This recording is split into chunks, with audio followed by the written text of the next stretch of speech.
Hey, this is Chris from JamPlay.com, and today we launch another 6 weeks of beginner guitar. And this 6 weeks is about putting the previous 2 sessions together. So we spent a lot of time on chords, and then we spent a lot of time on scales, and did sort of a flyover beginner perspective for each. In the last 6 weeks, we spent time improvising over different tracks. In this 6 weeks, we're in a way going to take a step back, and we're not going to be focusing on playing necessarily in different genres. We're not going to be focusing on specific scale patterns within a particular key per se. But what we're going to be doing instead is looking at the relationship that chords and scales have together. In order to really start understanding this, you need to understand a fair amount about the major scale. So, again, the objective for the next 6 weeks are to understand how chords and scales fit together. And why should you care about that? Because there's so many things that happen with your guitar playing when you realize that scales, chords, arpeggios, different patterns, they're all just vehicles for making music. They're not the goal. They're not the end-all, be-all. They're part of your toolbox for making music. And when you understand how they work together, you go from playing, just chords to understanding that you can augment these chords, put melodies inside the chord, even as you're playing.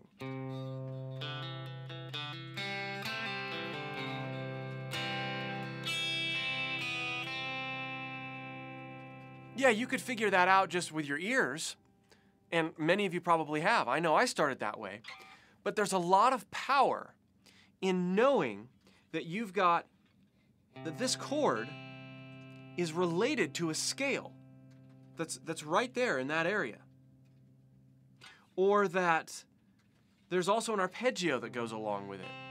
That's how you know that you can do stuff like this.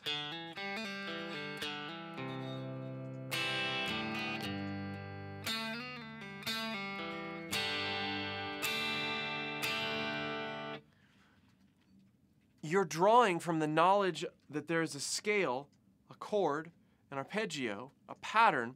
All these things are sort of stacked on top of each other. They all work together. It's all the same notes.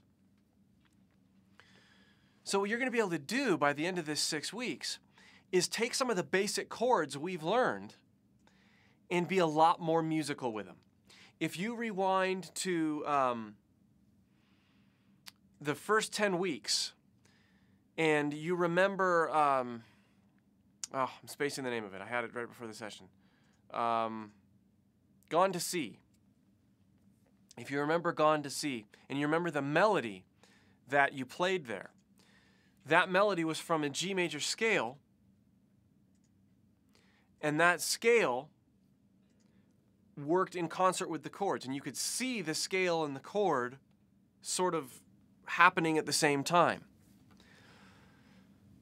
That sort of mentality, we're going to unpack that, and you're going to be able to apply it, really, hopefully, all over the neck.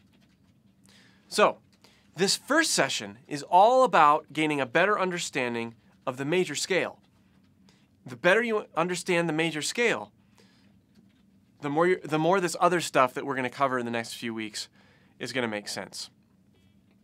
This might be review for some, but when I've covered this in other lessons or in face-to-face lessons, there's always revelations that happen with the students. So we're going to be sticking with C today, and you're going to discover some about key signatures as well. But we're going to stick with the C chord, and then we're not going to do, which we've already learned. We've already learned that scale that's in this area. We're going to work from this one string scale, which again should be somewhat review at this point. But we're really going to unpack what the major scale is using this. So here's the one string scale. And you can refer to the tab, the first line of the tab. So here's the C chord. 3, 5, 7. I'm stretching there a little. Fingering isn't that important here for this. 3, 5, 7, 8, 10, 12, 14, 15. So we're just looking at really measures 2 and 3.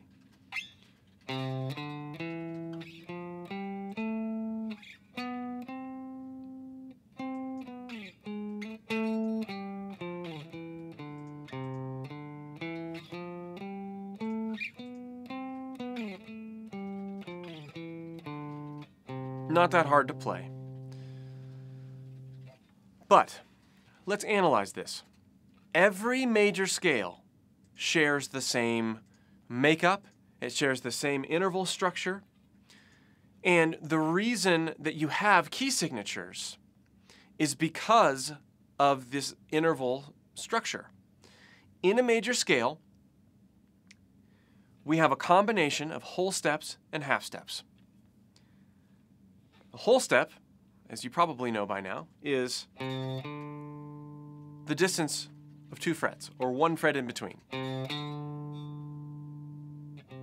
A half step is the distance with no fret in between, just a distance of 1 fret. So we have and. The makeup of every single major scale, regardless of where you start it, regardless of what your root is, what key you're in, is the following: whole, whole, half, whole, whole, whole, half. Let's memorize that right now. Whole, whole, half, whole, whole, whole, half. Whole, whole, half, so 2 whole steps and a half step, then 3 whole steps and a half step. Whole, whole, half, whole, whole, whole, half. Whole step, half step, whole step, whole step, whole step, half step. So, you want to build a major scale from any note on the guitar? You can figure out what it is simply by using that. It's really easy to look at when you're playing linear. Whole, whole, half, whole, whole, whole, half. Now we know we're playing in C, so we could name our notes.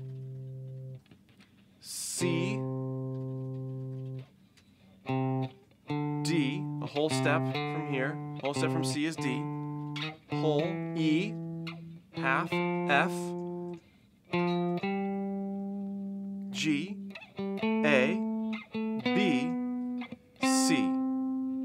The note names aren't really that as important as just sort of knowing what your first root is, at least for now, what your first note is, and then understanding that any note, if you use that whole step to half step concoction, that ratio, any note is going to yield a major scale. So, name a note. B.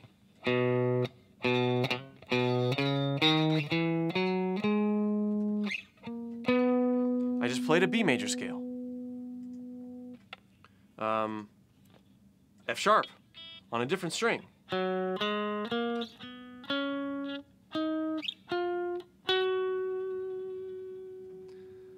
I don't necessarily have the key signature in mind as I'm playing it. I just know that that shape, that those intervals translate to any note, or to any note, to any key signature. Hey Chris, before you go, oh, somebody unplugged this mic. Uh-oh. Hello, hello? Okay, never mind, it's unplugged. Before you go, let's just have a little quiz for the chat room to see who can remember what you just said. And maybe the first person to type it out will get some sweet props. Oh, well, Diane already typed it out before I even said that. So she's quick. Are you talking about the whole half? Whole half. So So we can really memorize it, because it's powerful to memorize this. It is, absolutely. Okay. So here's what we're going to do. We're going to put 2 and 2 together. We understand the whole step to half step ratio. Now we need to look at the note names, just briefly. So, when we're talking about the names of the notes on the guitar, we're going to start with our A string, because that's what we were playing on earlier. When we're talking about the names of the notes on the guitar, starting with the open string, A, how do you know that, just without a note map or whatever, how do you know which note is which, right? You can guess, you can be told. On a piano, it's really easy because you can see everything sort of laid out linearly. In this case, you kind of have to just watch someone do it, internalize it in your own playing, and then memorize it. We know this is A. We know this is C. We know that, and if you look at a piano, you'll notice this again. We know that between B and C and between E and F, there's no black keys. So the way to translate that on guitar is between B and C is a half step. There's no fret in between. And between E and F is a half step. There's no note in between. Every other real note name, A, B, C, D, E, F, G, every other real note name, you're going to have a note in between. On piano, that translates to black keys. On guitar, that translates to a whole step. So when there's no note in between, it's a half step. When there's a note in between, it's a whole step. The distance between E and F is the distance between E and F is a half step. There's no note in between. The distance between B and C is a half step. There's no note in between. So if we keep that in mind, everything else should be helpful in learning the rest of the notes. So we know this is C. We know that between B and C, there's no note in between. So B to C. So we know that's B. We know from A to B, there is a note in between, right? Because the only note that there's not, the only two sets of notes that there's not a note in between is B and C and E and F. So we know A, B, C. What's this? Well, you can look at it in two different ways. You can look at it as you're raising A half step, or you can look at it as you're lowering B a half step. So if we were to raise A, it would be called A sharp. If you were to lower B, it would be called a B flat. Now, we're not going to get too deep into this, but if you look at key signatures, there are certain keys that are represented by sharps, by raising notes, and there are certain keys that are represented by flats, lowering notes. The reason that certain ones are delineated and shared with the idea that you're raising notes is because you want to have one real note name in there to signify each note up a major scale. If that didn't make a whole lot of sense, I understand. It will a little bit later. But let's do this. Let's name the notes on our A string, and let's go up. Since we're going up, we're going to refer to the notes that are not real or they don't have a sharp or flat on them. We're going to refer to those notes as sharps. Okay? So we have A sharp, B, C, C sharp, D, D sharp, E, F, F sharp, G, G sharp, A. And we're only going to go up to the 12th fret for now. Back down, if we did that same thing, we'll just use flats, just so that we can get it in our head, get it in our mind what these notes signify. A flat, G, G flat, F, E, E flat, D, D flat, sharp, A. So that's how you would figure out the names of the notes all over the fretboard. You know the open string, you know where the notes that don't have any notes in between are, and you count up. You can always look in a note map too. But it's good to be able to figure that out. Now, let's say we want to build a major scale from someone name a key, someone name a note. Let's do it. Name it quick. Keep in mind there is a little delay, so it might take a second. That's okay. It gives me time to get a drink of water. So while there is this delay, for those of you who haven't been with the course before, Diane says, do I need my circle of fifths for this lesson? You don't need it. It's not necessary, but we are teaching that. We're touching on that sort of content. Yes. Southern Cash says B flat. Let's do B flat. B flat. Okay, let's do B flat. Let's do it. Let's do B flat. Okay, let's take our one-string scale. We're going to figure out the notes in B flat based on the one-string scale that we've got. So first of all, here's the one-string scale in C, and we know the notes are C, D, E, F, G, A, B, C. We know that. Okay, B flat's right here. We know in order to play a major scale in B flat, we need to use the same structure. The exact same structure. So we're going to play that same thing in B flat. Here we go.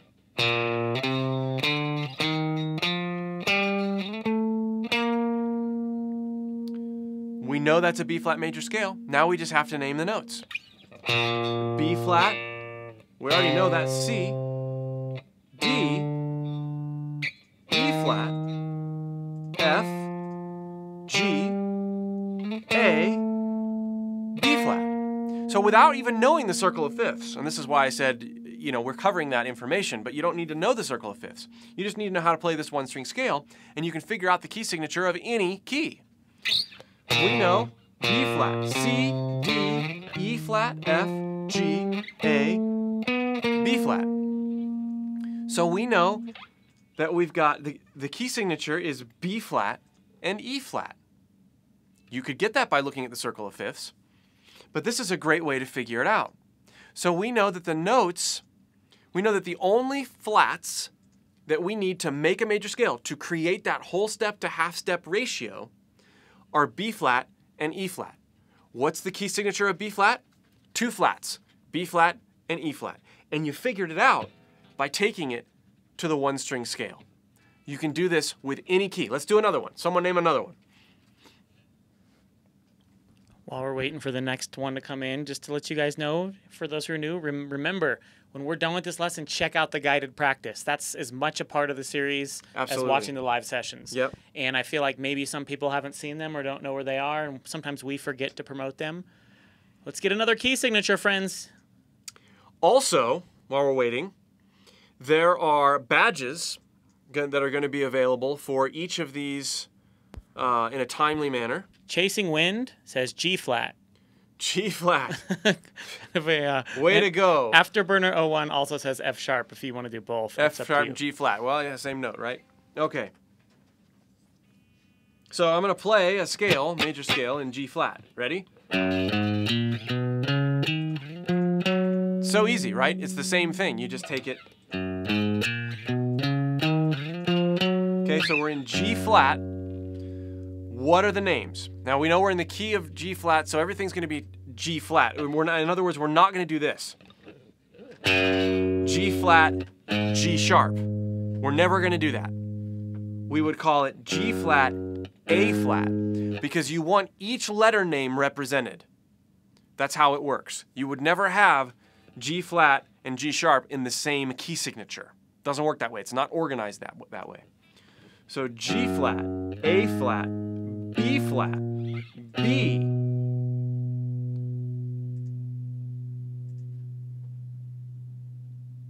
I just messed up. How dare you? G flat, A flat, B flat.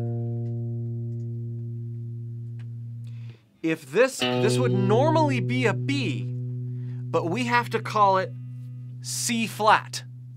Why? Because we already have our B accounted for right here. So in G flat, it's going to be G flat, A flat, B flat, C flat, D flat, E flat, F, G flat. So we sort of broke our rule with that one, because if you're looking at a piano, there is no C flat, right? But in the context of this, because we have to have every letter name represented, let me play it again. G flat, A flat, B flat, C flat, D flat, E flat, F, G flat. That's how this works. But now we know what's the key signature of G flat? Someone tell me how many flats? Somebody tell me. And while they're coming in with that, we had one more person type in D, so I don't know if you'd like to do that or just... Maybe we'll do D next since we just did F. Okay. Where we just did G flat. Yes. How many flats? 1, 2, 3, 4, 5, 6. There's 6. 6 of the 7 notes are flatted.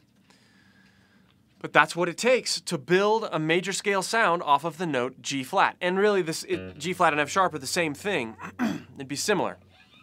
There's only 5 sharps. I'm sorry. Ready?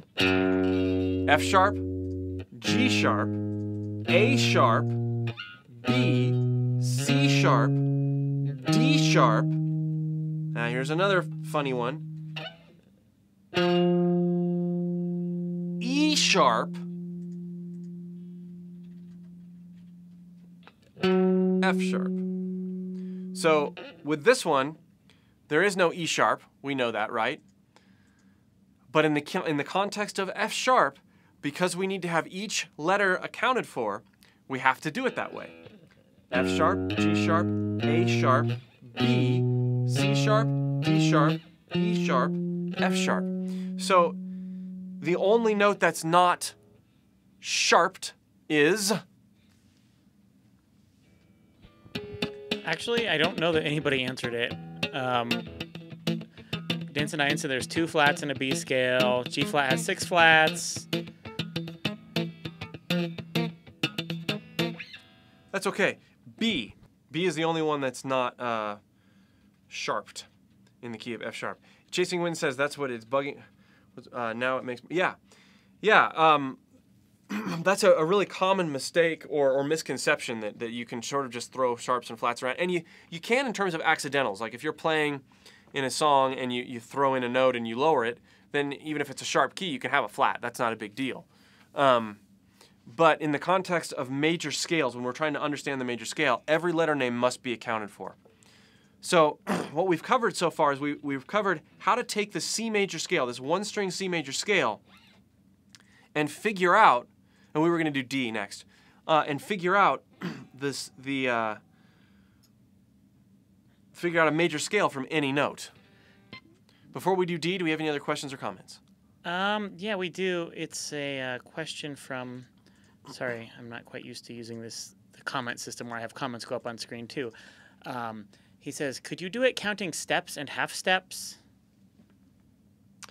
Yeah, I mean, essentially, that's what we're doing. It's exactly what we're doing. We're saying we've got this form which has our half steps and whole steps, and we're saying that we're going to play this, and then where our fingers land, those are the notes we're naming. So let's do D real quick, just to sort of look at that. So here's a D. Here's the scale. We're going to play whole steps and half steps in the way that they appear in a major scale, which would be whole step, half step, whole step, whole step, whole step, half step, whole step, half step, whole step, whole step, half step, whole step, half step, whole step, half step. Okay? So what we did, we just did that. We counted whole steps and half steps, and that tells us what notes we need to name. D, E, F sharp, G, A, B, C sharp, D. One more time. D, E, F sharp, G, A, B, C sharp, D. What is the key signature of D? Two sharps, F and C. And we were able to do that not by looking at a chart, but by taking it to the guitar. And it makes a lot more sense when you actually take it to the instrument. Circle of fifths are great for memorization, but not so good for application. Hey, Chris, we have a comment from Just Josh, and he says, I still don't completely understand why we are calling it C flat, but B if using sharps. Okay, let's circle back there. Thanks for bringing it up. So the reason we have to call it C flat, let's go back to that was in the context of G flat. We have to have every letter name accounted for. If we don't, I wish I had something to write on over here. Think about it like this. If we had a C major scale, C, D, E, F, G, A, B, C. Those are all regular letter names, right? There's no like B flat or A sharp. It's just C, D, E, F, G, A, B, C. If we were to say C, let's do this. If we were to say C, D,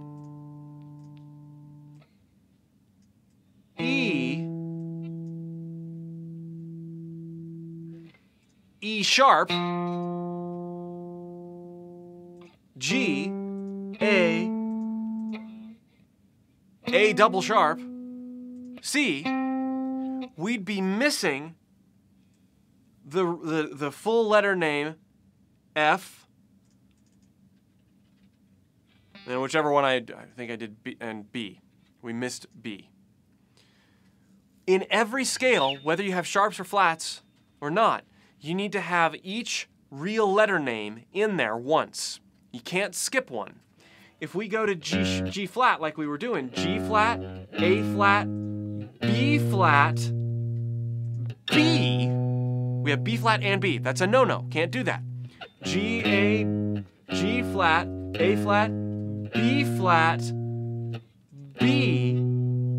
Then we go to D flat, so we don't have C represented. We have to have C represented, whether it's sharp or flat, we have to have it represented. And we have to have each one in there once, systematically going up. So G flat, A flat, B flat, C flat, D flat, E flat, F, G flat. Doing that, we have, even though they're all flatted, we have G, A, B, C, D, E, F, G, even though everything's flatted except for the F. Does that help put it into perspective? Okay, I'll wait for his response. So I was going to ask you, we have 2 questions about this. Do you want to take them now, or would you like to save them for a little later in the lesson so we don't derail too far? They're about this. Let's take them now. Okay, so Chubb said, well, actually, I'll ask Talos's first. Talos 1975 says, so are all chords in a key made up of only the notes in the scale? Well, it's kind of about this.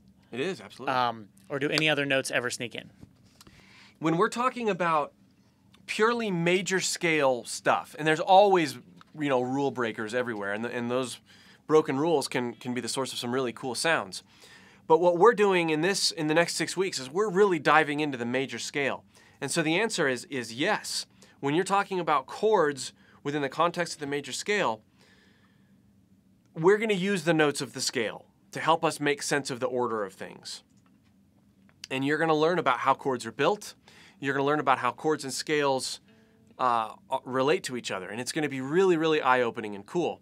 If we talk about breaking the rules before we know the rules, we don't really know how to break them tastefully. So that's our goal. We want to know the rules, and then as you get more familiar with the rules and you understand how to use things, then you're going to stumble upon some ways to break them that are going to sound really, really cool. But for now, yes, everything is going to be based off of its major scale. Okay, we'll do this one question, and then we'll move on unless anybody has problems with exactly what we're talking about. It's from Chubb, and he says, it seems easy for one string. How can you find the steps if you go vertically on the strings? You have to use your ears, which really most of the rest of this next 6 weeks is going to be going off of just that. It's going to be helping you answer that question. It's a lot harder.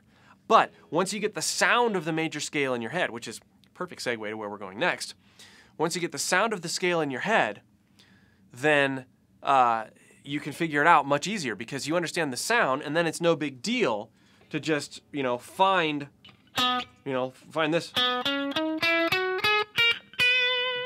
I know, because I know how the scale sounds, I can build a scale anywhere on any set of strings, and it works.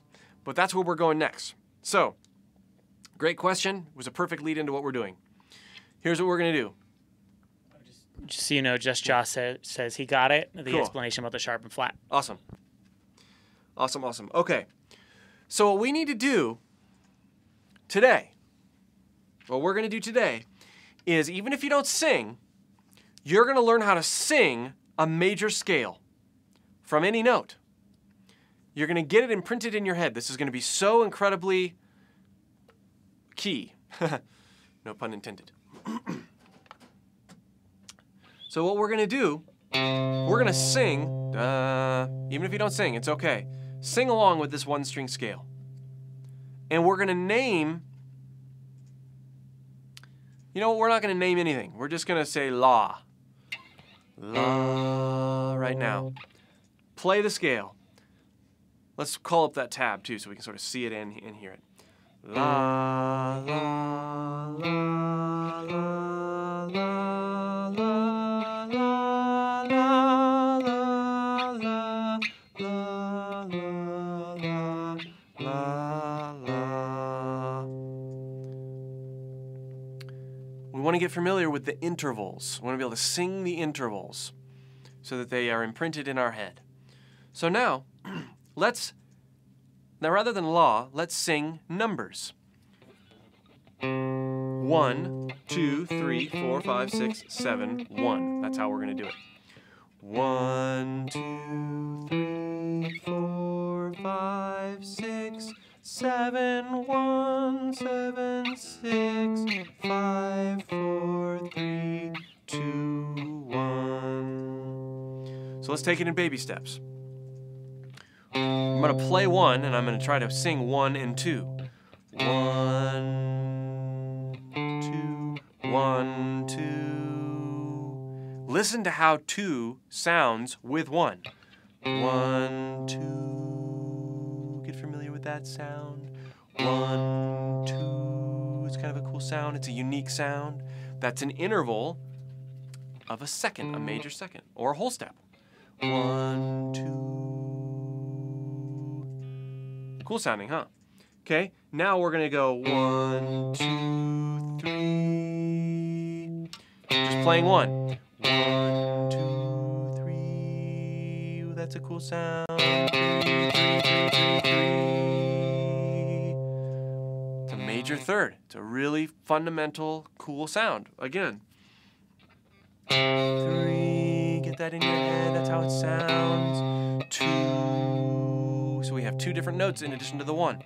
1, 2, 3, 2, 1. 1, 2, 3, 2, 1. 1, 2, 3, 2, 1. Okay, now we're going to try to go up to 4. 1, 2, 3, 4. I'm going to sing that. 1. You can call the tab off. It's fine now. So we got 1, 2, 3, 4, 3, 2, 1, 2, 3, 4, 1, 2, 3, 4, 3, 2, 1, 2, 3, 4. Sounds cool.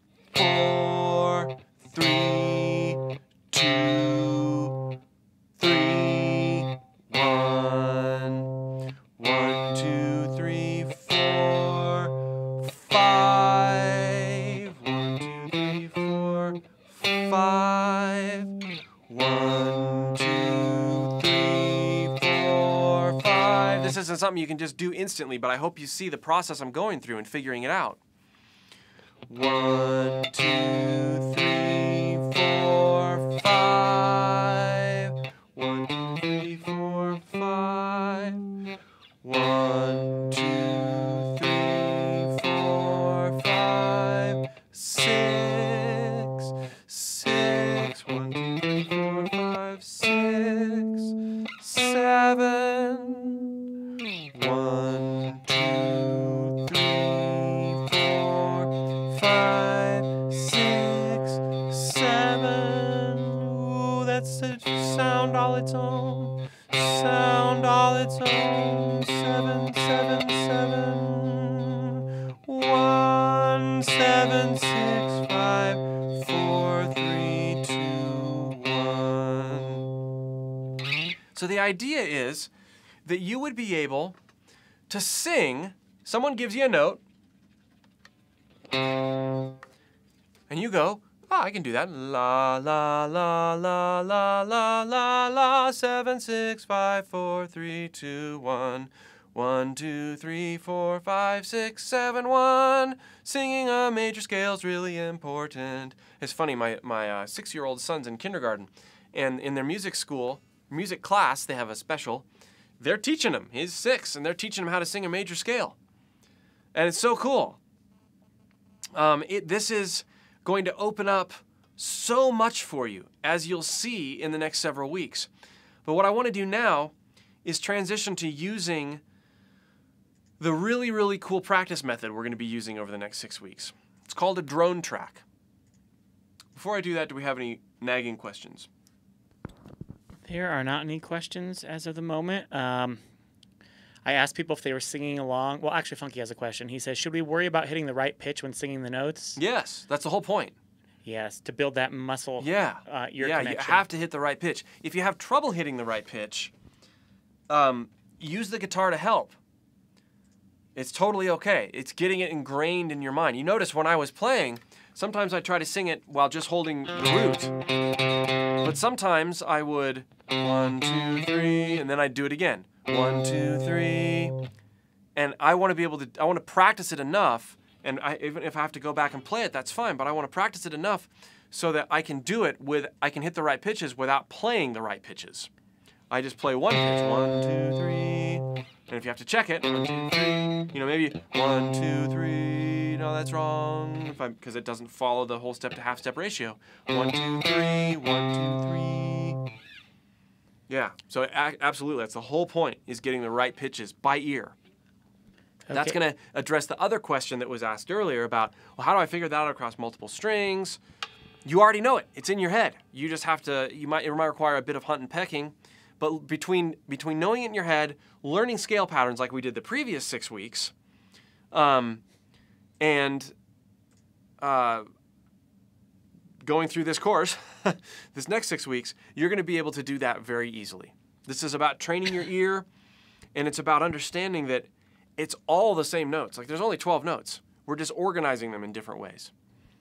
Okay, I asked everyone if they were singing along, and Talos 1975 says, I'm trying, LOL. Funky says, my singing sucks. It's okay. Don't let that be an excuse, though. You're singing, it's okay if your singing sucks. It doesn't matter that much. What matters is that, and this is going to be good for your singing, but really it's training your ear. It's being able to identify, da, what is that note in the context of C?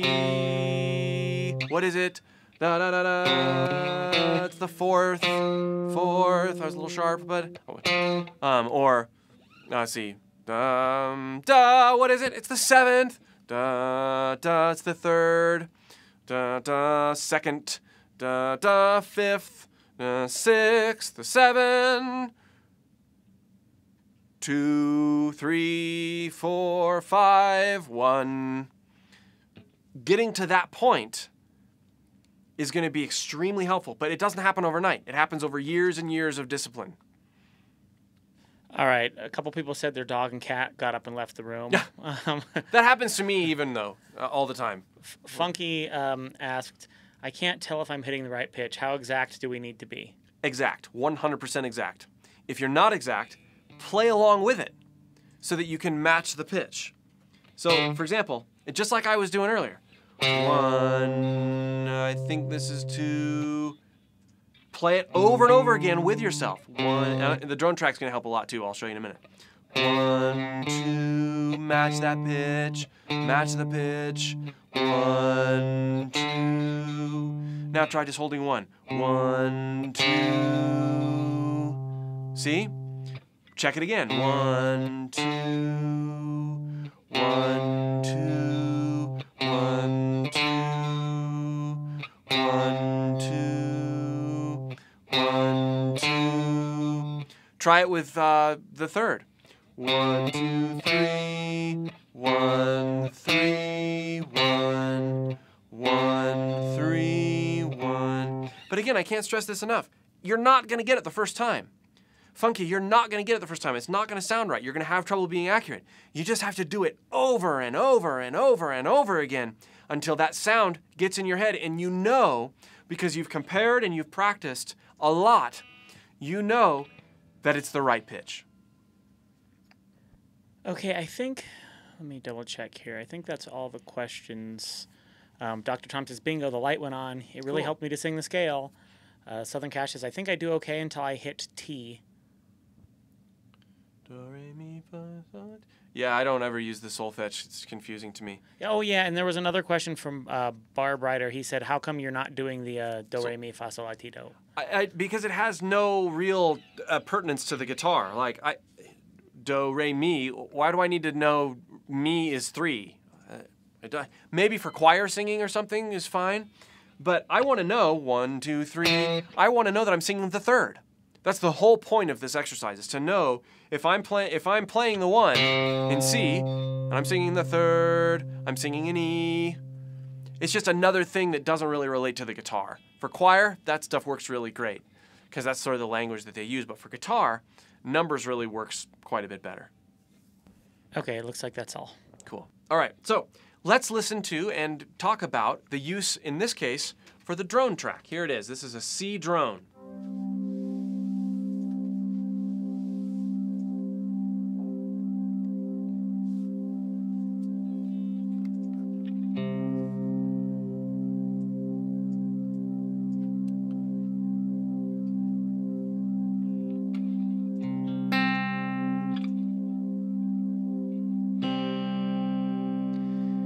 It happens to be C and G.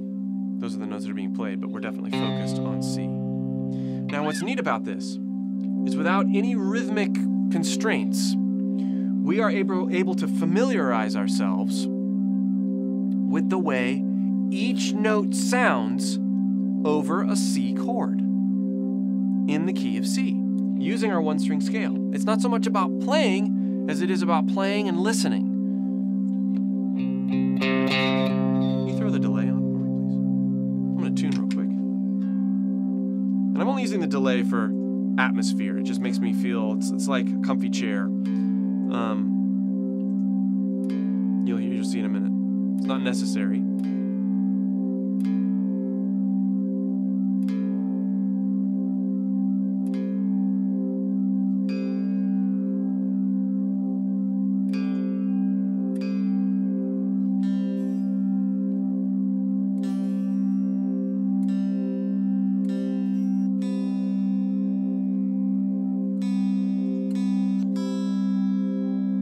Okay.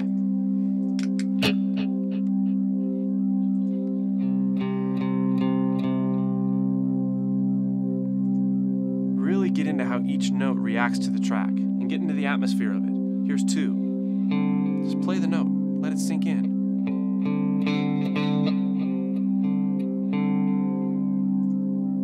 Go back to 1.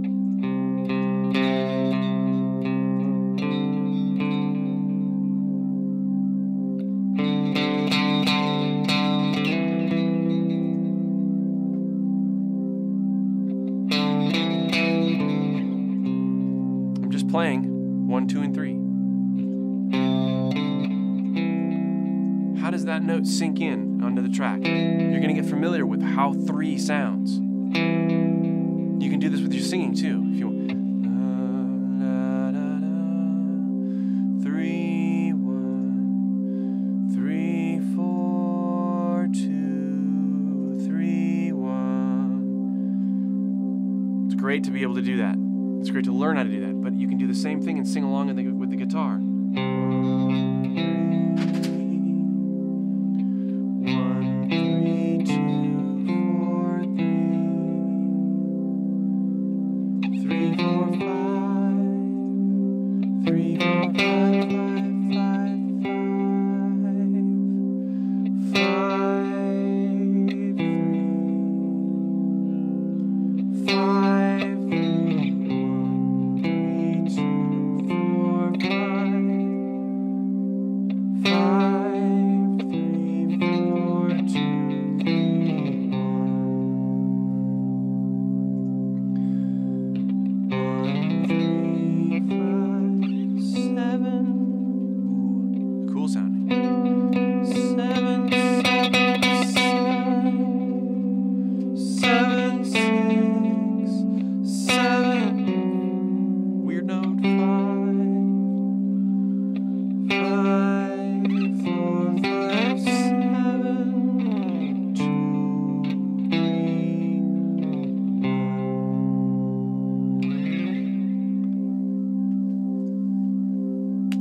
We're going to be doing a lot with these drone tracks over the next 6 weeks. That's your assignment for this week. Play the scale, get familiar, name the tone. I don't care about, we know we're in C. I don't care about the note name as much as I care about being able to name 3. It's the third. You're naming the third of C. 1, 3, 2, 4, whatever. Make those mental connections. Make those audible connections with your ear. Have fun with it. That's the end of the content. I'll take questions. Hey, just a note for everyone. It looks like for some reason I didn't get the drone track added. I will get it added right after we disconnect here, so you'll be able to download it under the practice tab in about 10 minutes. We don't have any questions right now. There's a couple people saying to use a tuner if you can't get your voice dead on, and it will tell you exactly what note you're singing, so that could be helpful. Yeah. Let us know if you got any questions, guys. We can stay for a couple minutes longer, or we can head on out if you just want to practice. This is a lot of information, and but at the same time, it's not a ton of information, right? It's a lot to apply. It's a lot to practice applying. But this is so fundamental to moving forward as a musician in general, and it's going to help your guitar playing in incredible ways. So I look forward to hearing about how this affects and improves your music. Well, and I'll tell you what, for everyone out there, can we get in the chat how many of you guys do the badges? Or, heck, how many of you guys even know what the badges are? Let me know, and then I'll chime in a second. In the meantime, we've got a question that just popped in on live stream from Dan Jack. He says, should you just sing the scale tone, or is it at all beneficial to sing the other notes that aren't scale tones? Oh. For this week, and really for this course, we want to focus on the major scale. It's really cool to do those other ones, but that's outside the scope of what we're trying to do, and we don't want to sort of confuse the issue. If you're beyond this stuff in terms of like you understand it all and you want to, oh, I don't know, see what a minor third does over this. You're welcome to do that, I suppose, but it's outside the. We really want to train the ear to hear the major scale. That's really what this this first lesson and the foundation for the next 6 weeks is about. We want to focus in on the major scale.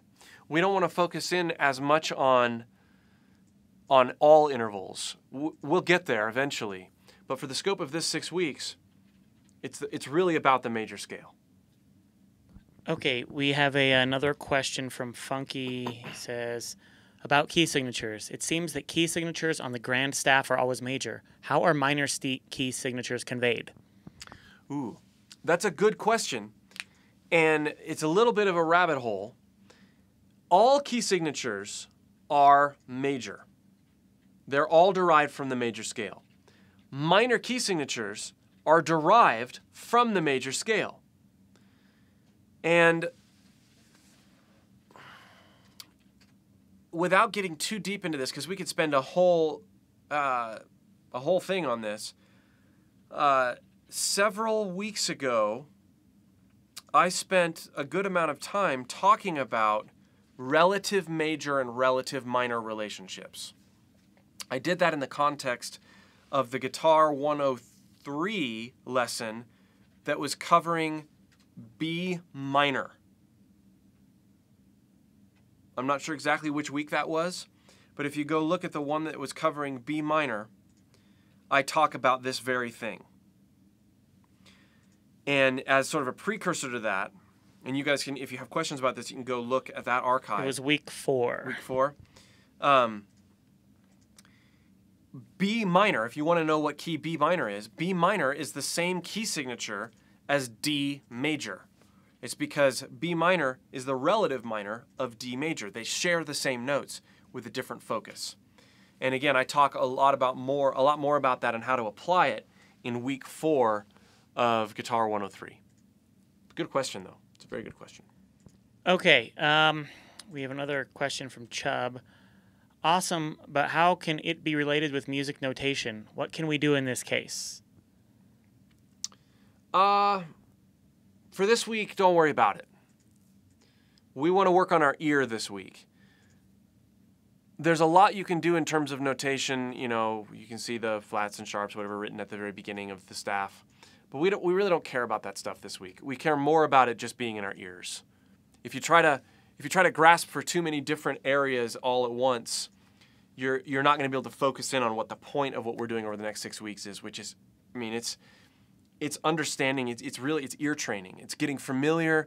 It's getting to know the major scale, and how the major chords relate to the major scale. Okay, so for all you guys who said you have not done badges, I posted a link in the chat room.